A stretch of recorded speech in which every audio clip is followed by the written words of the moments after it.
All right, everybody, welcome to another edition of the Sales Vitamin Podcast, where every episode is a sales vitamin for your professional sales development. And we have got a really cool guest today. We're going to go a little bit behind and talk about the science of selling and prospecting and calling and why we don't make calls and talk about some of those types of things. We've got Suzanne or Susie Dudley, and she's the president and CEO of Behavioral Sciences Research Press in Dallas, Texas. And they've got 40 years understanding the science behind the barriers, keep talented and deserving salespeople from earning what they're worth. And she's got a new book out, Relentless, The Science of Barrier Busting Sales. And she's the co-author of that book. So we're going to talk about that and tell you where you can get that book. Suzanne, it is great to have you on today from Dallas. Thanks so much, John. I really appreciate the invitation. You bet. You bet. Now, this is interesting stuff that we're going to talk about today. And I know I've had what we're going to talk about at some point or the other. And I think all of us go through it, but it's an emotional hesitation. You call it, from a science standpoint, call reluctance. What is that? Tell the listeners, what is that from a high level? So that's actually a great question because the term call reluctance is very widely misunderstood. What call reluctance is, it's the emotional interference that keeps talented and motivated and goal-oriented salespeople from doing the behaviors that lead them to earn what they're worth. So a lot of times salespeople actually know intellectually what they should be doing, Right. but there's a gap between what they know and what they do. And you see it all the time. And we call that call reluctance. And I think where the misunderstanding comes into play is call reluctance is not just one thing. It's not simply fear of cold calling. It's not simply fear of using the telephone to call. It impacts your networking ability, your follow-up ability. Some people have fears when it comes to returning phone calls that are warm leads. Giving group presentations, pivoting to this virtual selling environment. Like there's been a lot of people who put off learning about that. So there's total meltdown when it comes to selling face to face in a virtual environment. So it's all these different opportunities that could be available to salespeople, but emotionally they're unable to do them. Okay. So it falls on that EQ side of the scale, I guess, when you look at, is that a good term or is that not a good term? It's from our perspective, we distinguish it from emotional intelligence, and it's definitely not personality. We focus strictly on behavior. And so what we look at is what people do. So it's not who they are. It's a little bit of how they feel because it's a fear thing. Right. But you could say EQ to some degree, but it's definitely some gremlins, some head trash, we like to call it, that stops people from doing the thing they need to do to be successful consistently. And that's what we have been studying for more than 40 years. Now, if someone has, let's say, they've got this, or you guys determine, does that mean, okay, well, you can't be in sales? I mean, if you've got this, you're not cut out for sales, or is that a myth? And this is something you train them through and work through with them? It's absolutely a myth. So I think anybody who's in sales and who struggles with this, there will be many people who recognize that they struggle. They understand that, I feel like I'm going to interrupt somebody if I make this call, or I can't possibly walk up to this guy because, it's Bill Gates. I can't walk up to Bill Gates. That's call reluctance. But most of the time, call reluctance is learned. And what that means is that it can be unlearned. And so I think it's really, really important for people to understand that call reluctance is absolutely not personality. It's very different from that. So I think the pervasive myth is that there is a, quote, sales personality. Okay. And there was a 2013 study, I forget who did it. It was not us, but they found that actually the ambiverts, which is the middle between the extrovert and the introvert, had the most sales success. But still, it was not enough to be predictive of whether someone would be a high, moderate, or low performer. And so absolutely, if you struggle with call reluctance, that can be unlearned. Some things are easier to unlearn than others, but they can all be unlearned. So from a relational standpoint, I know how important or where on the scale when you go in and talk with organizations and the people that you consult with, where does call reluctance fall for a sales professional as far as I wouldn't call it maybe a skill, but on something that they're lacking or that they need to get better at? Is that something that sticks right out right away? Typically, we've been doing this for so long, so we hear what will be like a cluster of behavioral signatures that will lead us to maybe a predominant type of sales call reluctance within a particular organization or a couple of predominant types. There are actually 16 different types. And so Wow. we'll hear when people, especially it can happen a lot in relationship selling, because the emphasis from management tends to be on building relationships. And there's a particular type of call reluctance called the yielder tendency who gravitates towards that, but they spend a lot of time on the relationship and feel very uncomfortable when it's time to talk about price or ask for business or actually move it from a relationship to a transaction that needs to be closed. So we get those signatures in our initial conversations with the companies that we're talking to. And what we find, the key for us, the thing that makes our antenna stick up is that we hear often that they've done this training, they've done that training, they've had this coach in, they've had that coach in. These salespeople have the best CRM money can buy, all the systems and processes. So, and they'll get a little bit of lift in performance immediately after the training and coaching, and then it goes right back to what it used to be. And that is our big clue that this is probably an environment where we can come in and help people unlearn their call reluctance through some training and then some follow-up accountability meetings, and then help that organization realize the true potential of all those investments they've already made. Yeah, that's a good point. I know, I learned throughout my sales career, back in the day, you went out and just throw out cards and, you really didn't worry about adding a lot of value and then the science behind it. But there seems to be a difference from what you're saying on someone that, okay, they go out and make calls and maybe they're not call reluctant there, but on the backside, when it comes to talking with the CEO, closing the deal or adding value through business acumen, is that a piece of the call reluctance as well? It can be. So we find that there are some people who are less comfortable in a complex selling environment. So in situations where maybe they have to quote unquote sell several different people within an organization, they have to either work their way up the chain of command, or what we personally find most successful for us here at BSRP when we're selling, we try to start high and work our way down. Right. But if you have what we call social self-consciousness tendencies, you instead of doing target marketing, you're doing target avoidance. So you're avoiding people of wealth or influence. And that can be, just think about how detrimental that can be to your career if you're a financial advisor, say, Oh, uh, yeah. and you're uncomfortable calling on people who are wealthy. And so, absolutely, the call reluctance piece comes in there. And it also comes into play when people who are uncomfortable, they feel like they're being pushy or they're being perceived as self-interested. So they have all of this internal turmoil going on.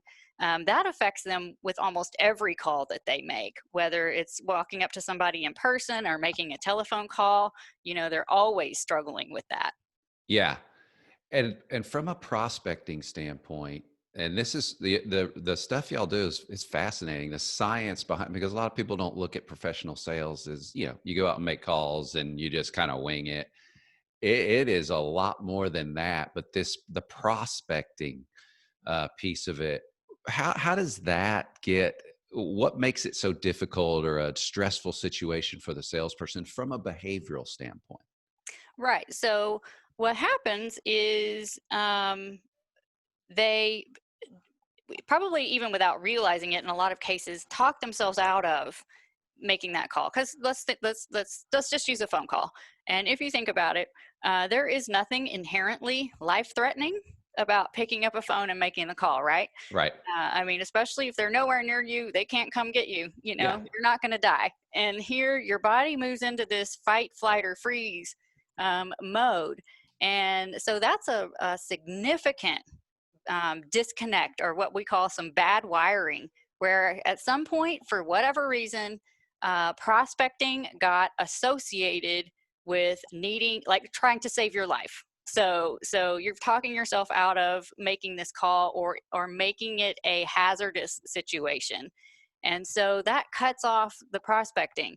And, as you know, if you can't initiate contact with a prospective customer, or in a networking environment, initiate a conversation, then you can't build a relationship. You Right. can't use your negotiation skills. Doesn't matter about your EQ, or how relational you are, or even if you have a perfect personality. If you don't initiate, nothing else can happen. And that's where this call reluctance thing is so brutal on a sales career, and frankly, unnecessary. You don't have to fight that baggage. And it ends up taking a lot of your energy, because you should be making those calls. And Yeah. so, you have one part of your brain saying, don't do it, you're going to die. And the other side going, I have to, or I'm going to die. And Right. so it gets to be this really intense emotional issue going on internally, that some people are not even aware they're struggling with, but can be career ending. H- when you talk and work with the companies, how much does this factor play? And what I would say is, go out and make a bunch of calls. We need volume, versus, no, you need to make very strategic quality calls. Where does that play in this whole call reluctance? Does the research point to any? I'm just interested, and I think my listeners would be, but, well, my boss says I got to make 100 calls. No, mine says make 5, but make them really good. That's a great question. From our perspective, it's math and probability. And so the more you make, the better likelihood you're going to get to somebody who will make appointment or go to the next step with you. We do not, however, subscribe to any particular sales philosophy. Okay. So, in some organizations where they do a really good job of helping salespeople acquire really good leads, then absolutely, if you have that opportunity to only call on quality leads, then only call on quality leads. The test is, are you hitting the numbers that management wants you to hit? And more importantly, are you hitting the numbers that you want to hit for your own personal and life goals, and doing, finding something that's important for you? Is it getting you there? And so if you're using only calling on high quality leads as an excuse to make fewer calls, in that case, you're probably getting in your own way. Okay. Yeah. And I mean, it's almost like being in debt. It's a behavioral issue. It's typically not the money. Now, what about, and I'm interested in this answer, the complex sale versus the very transactional sale? Where does your research show you or lean in that situation from a call reluctance standpoint? So from a call reluctance standpoint, so the transactional sale, which arguably is a simpler process. From my perspective, it's only simpler because you have to do it fewer times, right? So Right. you have the person that you initiate contact with, they schedule an appointment, or maybe you need to initiate contact to follow up to get the appointment, and you get to the close, and it's a relatively simple process. Right. If you struggle with call reluctance, it's one thing to combat your call reluctance through that process. In a complex sales situation, you can have that call reluctance kicking you in the teeth with every different set of the process you have to go through. So you don't just go through it at one level, you go through it again and again and again and again. With So it multiple can have, influencers and yes, decision makers. Yeah. exactly. So it has that compounding kind of exponential effect in that environment. Yeah, that's fascinating. That's interesting. Now, you talked earlier about, okay, well, we're going to go to our corporate sales training, whether now that it's virtual during what we're going through, or whether it's in person, which eventually we'll be back there again. That typically doesn't stick. It's more on that inspirational side you were talking about. So that's not really a cure for this call reluctance behavioral issue that you're talking about. Well, we'll just send all our guys to training and get them all fired up, and they'll come back and this will handle it. Correct. So what we find, that's not to knock inspirational trainers or Right. inspirational or motivational speakers. Right. And I will also acknowledge that those kinds of things, like something will work for everyone. There is a solution for everyone. And so there will absolutely be people in your audience who will say that they listened to a Zig Ziglar thing and it changed their life. And so that's not to discount that. The science, however, as a pattern shows that what will typically happen is everybody's really enthusiastic after the training is over, but the problem is that the real issue wasn't addressed. The problem is not that people aren't motivated to do a good job, and it's not that they're not inspired to be great salespeople. It's that they don't have the tools to quiet the emotional discomfort and this head trash, to just knock it out of the way. And the problem is that head trash, it takes energy. And so a call reluctant salesperson may only be able to get through, let's say, 1 or 5 calls in a day, where someone who has kicked their head trash out of their head can get through 10 to 15, 20, 50, whatever it may be. Yeah. And so the call reluctance puts an artificial ceiling on what they can do. And the inspiration doesn't get rid of that ceiling. Yeah. No, it's fascinating. So much like an athlete, being able to mentally just zone in and slow things down. Exactly. Right. What about, so if I said, Susie, what is a true sales professional? Define that for me. Tell me, hey, how would you define a true, you got the science piece of it, you got the skill piece of it. So, but what is really your definition of a true sales professional? So this is my personal definition. Right. I think there are many different professional salespeople all over the world, but personally, I think the true professional salesperson is somebody who acknowledges that they do have these fears, addresses them head on, and prospects and does all of the pieces of the sales process, just consistently, relentlessly, like we say in the book, Yeah. and proudly. Because the thing is, we have this archetype, say, of Right. this, greedy, self-serving, lying, cheating, stealing salesperson. And the truth is that there's nothing about selling that is inherently dishonest. And this, I get on my soapbox about this a little bit. Salespeople aren't born bad, and so there is no reason to be ashamed that you're in sales. And in fact, several universities across the country are adding professional sales programs, and more are being added all the time. It Yeah. is a profession to be proud of. And so, from my perspective, our salespeople are the essential workers in this Yeah. country. And so, a professional salesperson to me is somebody who can do their job and do it proudly and do it consistently, and address the issues they may have head on, put them behind them, and move on. And from a call reluctance standpoint and being relentless, how do you know, if I've got a cold or, I'm sick, I typically, runny nose, whatever the fear, have the symptoms. What are the symptoms that you see from the companies that you work with and the individuals that you work with that show you they've got the symptoms of call reluctance? They are reluctant to get engaged in call.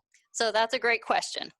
And like I said before, there are 16 different types of call reluctance, and we won't go through all of them here, but a couple of the most common one by far all over the world is what we call the yielder tendency. And so we'll see in organizations, and people can hear this language from themselves. I've seen people post in LinkedIn forums where they feel like they're interrupting people.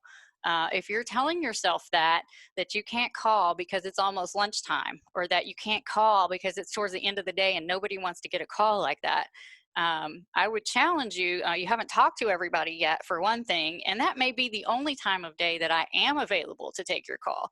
And so really listening to yourself and understanding if what you're telling yourself is true and legally defensible, if you were having this hypothetical, court trial over it, Yeah. or not.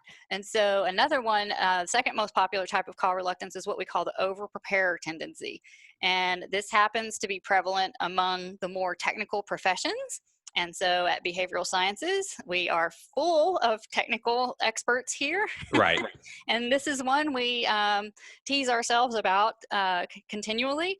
This is where you see people who don't want, they spend so much time preparing that they don't get a chance to prospect. And so, I can't call yet because I need to read the last 10 years worth of annual reports before I call this organization, because I absolutely Right. cannot show up unprepared for this. And that kind of thing. Paralysis by analysis, That's kind of. exactly right. I need to color code the files before I start calling anybody, and that it can be, the preparation becomes the goal rather than making the call. And so those are a couple of symptoms, but I think a more broad and general symptom is just if you are not calling at a level that you believe you're fully capable of, or you see peers that are prospecting at a higher level than you, and you wonder why, because you have the same skills and the same experience, then that's a good indication that call reluctance could be impeding your performance. Yeah, that's interesting. So that over preparation, or you're mentally doing things to keep you from, it's like, I'm not going to make that call because I got to be prepared. But your mind is just telling you, because you're reluctant to call, you need to keep prepared or keep doing whatever it is you're doing. Yes, so you need to prepare more. It's escape and avoidance, and Yeah. so it's a lot like having a drink. So you need to call, or you need to prepare more before you can call. You need to have another cup of coffee. You need to go chat with some colleagues. All these things that you tell yourself in order to avoid the call. So it really comes down to just being brutally honest. No one else can hear you when you're having this conversation with yourself in your head, so it's okay. Nobody else has to hear, but just be really brutally honest about what's going on. And so a sales professional, an individual sales professional, has call reluctance. But one of the things is, okay, how does the sales manager identify that and then work them through? Okay, that's a great question too. So a couple of things there. Excuse me, what we find does not work. I'll start with that. Suck it up, buttercup. Yeah. Does not work. That makes the manager miserable, and it makes the salesperson miserable. And that is not to judge managers who use that philosophy. And for salespeople listening who are frustrated by that, management also gets a lot of pressure from higher up the chain as well. And that's where that comes from, out of frustration a lot of times. That normally doesn't help at all. What you do is you recognize as a manager, okay, I see this person, it's excuse, excuse, excuse. So what you can do is find the paths for that particular salesperson that are the paths of least resistance. And so some people may hate phone calling. I have one consultant from Sweden who, instead of calling by phone, he went to Skype early on because he struggles with a little bit of what we call telephobia. And he Okay. found that that was a lot easier for him to do, set up these virtual meetings, than have to do phone call after phone call. And so find these paths of least resistance for your salespeople that are struggling. And then, in our book, Relentless, we go through all the different types and a few different countermeasures that salespeople can apply. And so management can work in a supportive role to help them overcome those. I would say that if phone calling is a fundamental piece of what a salesperson needs to do on your team, and there is no opportunity to keep them on your team, and allow them some other method, whether they're giving group presentations or some other thing that might be more comfortable, then you do need to go ahead and address the call reluctance problem with them and hold them accountable.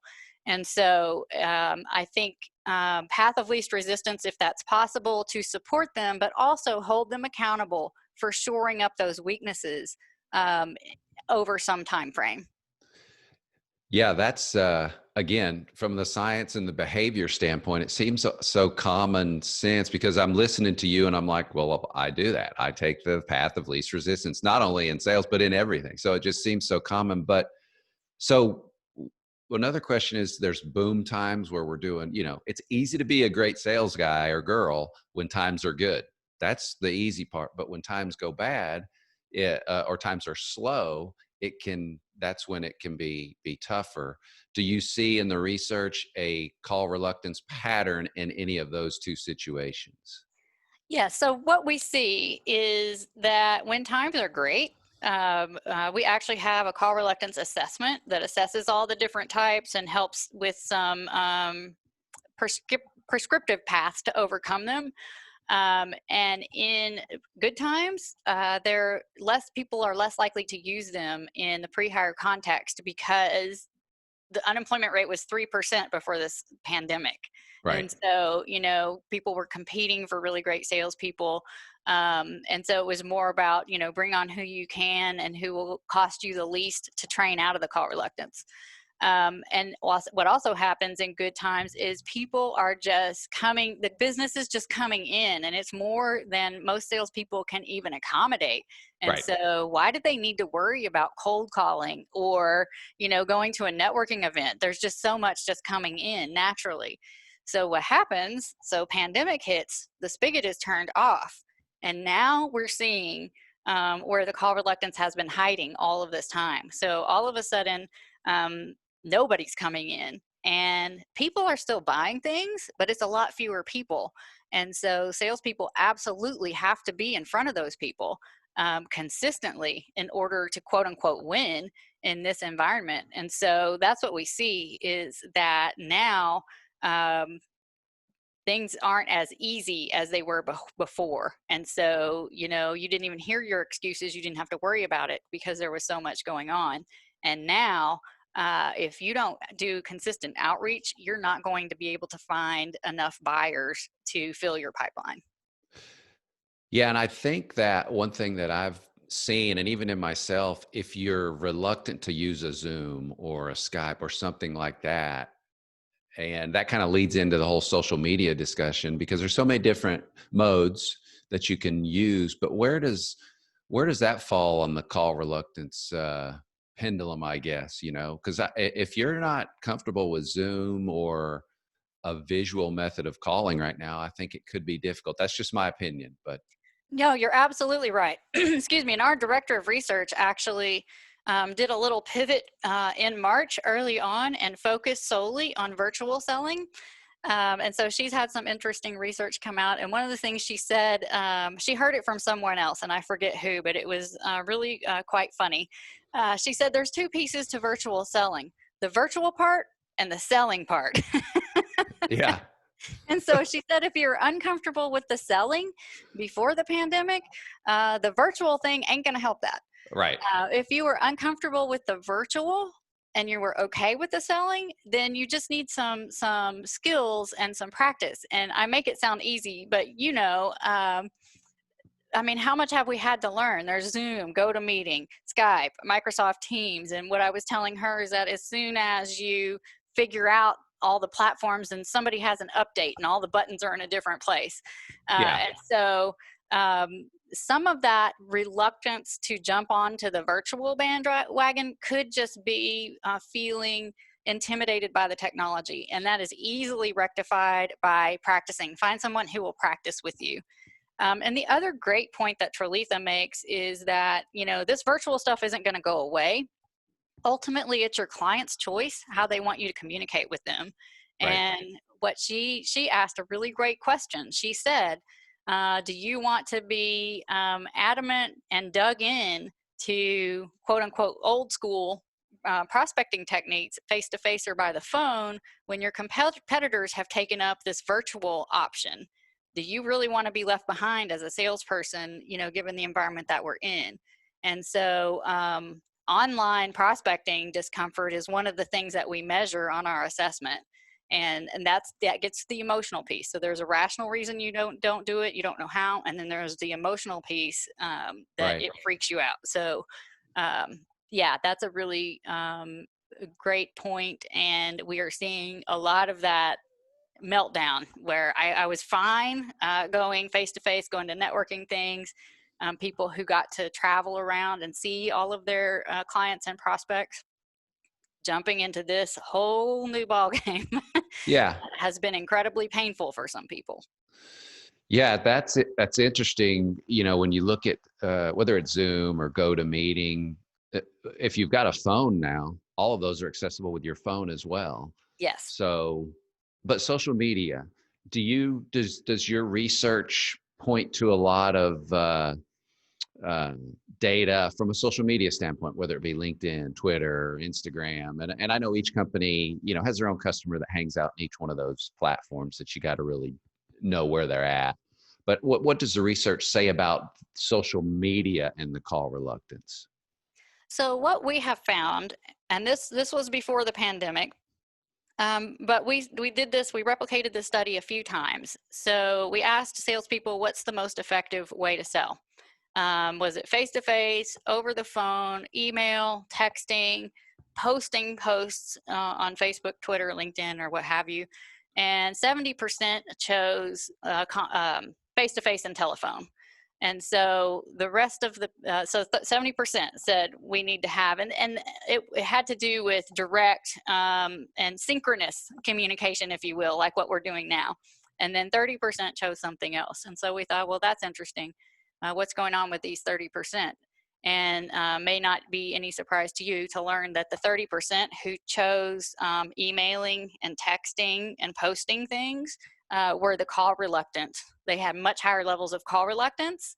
So they were just uncomfortable with the phone and the face-to-face, and more comfortable. The path of least resistance was the emailing. It wasn't that it was most effective. What we find is that there's no getting away from LinkedIn, and depending on your circumstance, maybe Facebook and Twitter and all those things are Right. helpful tools. We call them just tools in the tool chest. And what I caution people against is discounting their usefulness without having tried it first. So Okay. I did have a consultant from Europe tell me flat out that his clients would not buy from him because of him being on LinkedIn. He did not need a LinkedIn profile, absolutely not. And this was maybe a couple years ago. Wow. And I said, okay, that's fair. Have you tried it? No. Yeah. That is an emotional response. Yeah. And so what I encourage people, get some objective evidence. I think one of the best things we can do as salespeople is test our own theories. We all have our own bias and we can't see it. We're blind to it. So go out there and get some objective evidence. Try it. Try doing something on LinkedIn. I would say if you're spending all of your time on LinkedIn and it's not getting you where you want to be, then you need to kind of reverse course and try something else. Right. What is the behavioral research that you've looked at say about the age pattern and the demographics of the buyers? My daughters are in that 24, 25 age group. I've got one there, and then I've got one that's 22, and then an 18-year-old. But they prefer to buy things with their phone. I mean, that's just how they do it. Now, it's not a B2B setting, but does research say that it's kind of going that way? Well, that's a great question too. And I have to smile about that because, yeah, in the B2C realm, then, yeah, I think we need to be where the younger people are and they're on their phones. In that study I was telling you about where 70% chose those synchronous communication methods, there was no age difference. And we totally expected to see an age difference, and there was no age difference. And so even young, good salespeople understand that synchronous communication, especially in B2B, is the difference maker for getting to where you need to go. Okay, that's interesting. I can see that from a B2B standpoint. That's been my whole career. But when you're dealing with CEOs or CFOs and things like that. Now, take me through kind of a high level. You come in. What do you do with an organization? Just high level, how you walk them through this process of this whole call reluctance and studying the behavior and the science, because there's got to be a way that you come in and walk them through this. Yes. So it depends on the organization, but in general, what we like to do is come in first and we use our call reluctance assessment on the sales team. Because our assessment not only measures call reluctance, but it measures a couple of things that we call call reluctance imposters. And so if salespeople don't have enough energy to do their sales job, or if they're not really sure why they want to do their sales job, then call reluctance becomes a secondary issue. And so we call those things motivation and goal. Okay. Motivation being the energy, and that's different. We use it differently from everybody else. So that's why I'm saying energy, and then goal. And that is a personally meaningful reason to do your job, not your spouse's goal, not quota, and not what management wants you to do, but why are you doing it for yourself? And so if those things are missing, then it's very difficult to come in with a call reluctance correction program because you don't have the energy and you don't know why you care. And so when we see that pattern in organizations, we typically say, okay, let's try to address these issues first. Maybe you need a different organization to help with some of that. On the motivation side, that is very personal for people if they don't have the energy. It could be physical reasons. Maybe they need exercise. It could be intake, alcohol. It could be somebody's temporarily depleted in their motivation through the birth of a new child, marriage, divorce, what have you. Right. That's not something that people outside of you can fix. So it's really internal. So if we see those things, then we defer the call reluctance piece until later. If those look pretty robust, then we'll come in. That same assessment tells us what types of call reluctance people have and to what extent. And we take them through a training where they learn about exactly what call reluctance is, and then we show them what to do about it. And then we work with them one-on-one or in small groups and small accountability groups after the training to help them to apply these countermeasures consistently and make sure that they're doing them properly.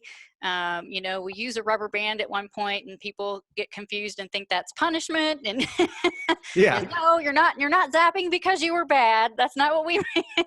That's not Yeah. what we mean here. So we'll do those meetings for 4 to 6 weeks, and during that time frame, we work with the manager so that they can continue those accountability meetings and support people on their journey through call reluctance. And so that they can do like what we were talking about earlier and really fully use all the training and resources they've already had. So it's really a combination of you come in and do these assessments like Myers-Briggs, but they're behavioral sales assessments that you guys have that you've created and over the years. And then there's the physical part of it, the training piece of it. So this isn't a quick fix. Hey, we're going to fix this right away. How long does it typically take that you work with an organization to work through some of these things? Well, it depends on the individual. It's truly an individual thing. And it also depends on the type of call reluctance. Some of them take a little bit longer. Some people, when they have extremely high levels, especially with the yielder tendency, can be really rigid and refuse to change. And, then it's up to the organization to decide what they want to do about that. But some types can be like totally turned around in 10 days or 2 weeks. And Wow. so it doesn't have to be a long thing, but I will say there is no silver bullet. This is not, you come to our training and we impart some magical wisdom upon you and you leave and you just make phone calls all day long and it's great. There is work on the individual's part and really a commitment to changing behavior because there's a lot of stuff out there about mindset and thinking positive and having a positive mindset, and those are very valuable. What we find in the call reluctance realm is that they're more valuable for preventing a recurrence of call reluctance and not as helpful for correcting it initially because some people have struggled for a long time. So, you can try to talk yourself out of it, but it doesn't end up going away and resolving the true issue that you're experiencing. Yeah. Yeah. I think that's true. I mean, you can tell yourself all day this, that, and the other, but until you work through it. What does someone call you and say, hey, Susie, do they use the word call reluctance? Do they say, because I didn't even know that term until I really started looking at this and I was like, I wouldn't call it that. Do they call you and say, hey, our team is going through call reluctance? Or do they call you like a VP or somebody, a sales leader calls you and says, hey, Susie, how do they describe what they're going through? And you kind of get to the point, oh, you do have call reluctance. What terms do they use? That's a great question. So, depending on the industry, some industries are intimately familiar with call reluctance in that term. And so they'll say, you know, I have call reluctance all over the place. And in fact, one of our sales reps told me yesterday she had a manager call and say, these guys, they have call reluctance. I hear it in them and it hurts my soul. And then what we hear, what makes my antenna go up is when they say they're not motivated or they just don't have the personality, because there isn't a sales personality. That's a big misconception.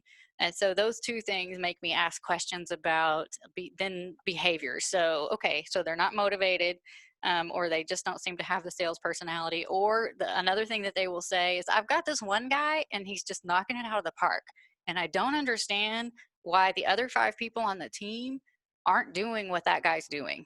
And so then I can start asking some questions, and you know, sometimes we like to play games and pretend like we're psychic, because we can get, you know, we have learned to identify even from the manager's language what may be the predominant type, and so we can start describing behaviors and excuses that management will hear. So yeah, call reluctance, I think it's actually really misunderstood to be associated with the telephone or cold calling anyway. And so it's not the best term, and it's certainly not what people call us and say, you know, yeah, we're having a call reluctance meltdown over here. Come help us out. Right. It's more about, I can't take this anymore. You guys say you have science behind it. Please help me. Yeah. Yeah. No, I mean, that's the science behind selling is fascinating. I've got one more question for you, but before we get into that question, tell all the listeners where they can get a hold of you, your organization, and where they can get the book, Relentless, and just all about your organization. How do they get in touch with you? I think the best way to get in touch with us is to go to our website at Okay. www.salescallreluctance.com. And from there, if you're curious, you can click on the free call reluctance survey to just get a high level assessment of Okay. if you're struggling or not. And from there, there are links to get the book. The book's available on Amazon. But yeah, that's the best way to get us, is through the website. Okay. So all you listeners, get to that website, click on that link, fill out the survey. It's free. And you can kind of get an assessment of where you're at from that standpoint. It may be surprising. I think it's probably surprising to a lot of people that take that survey that have never done it. Last question. So you've got one sales vitamin to give to a sales professional today. And so what is that one sales vitamin to help them? That one sales vitamin from all this is this: don't continue to pretend you're not struggling with call reluctance if you are. You don't have to, and things can be better. You don't have to continue that struggle, and you are not alone. And I have my own. And let me tell you, if I can get over it, you totally can. Awesome. No, that's great. And I think you talk about that and go in depth to that probably in the book. And when people meet with you, probably the first step is kind of realizing I've got this issue and admitting it. Yes, that is absolutely right. And there are certain types of call reluctance tendencies where it's harder for people to see it in themselves, so harder for them to admit that they're struggling. But that is absolutely the best thing that you can do, is just, like I said, you can have the conversation in your head. No one else has to know. You can call us. We don't call your boss. we don't post your results on the internet or anything. Yeah. And so, we would be happy to help. Go do the free survey. The book is, I don't know, a $20 investment or something that can give you some more insight if you think you might be struggling. It talks about all the different types and behaviors, and gives you some countermeasures to try. So yeah, just don't continue to try to put one foot in front of the other and pretend like it's not an issue. Awesome. It's been, man, what a great conversation. I think the listeners are going to they get a ton of value out of this. The science behind selling with Suzanne Dudley. She's president and CEO of Behavioral Sciences Research Press in Dallas. Thank you so much for coming on today. It is really cool stuff when you put the science behind the physical activity of the selling. Thanks, John. Thanks for the invite, and I really appreciate it. You bet.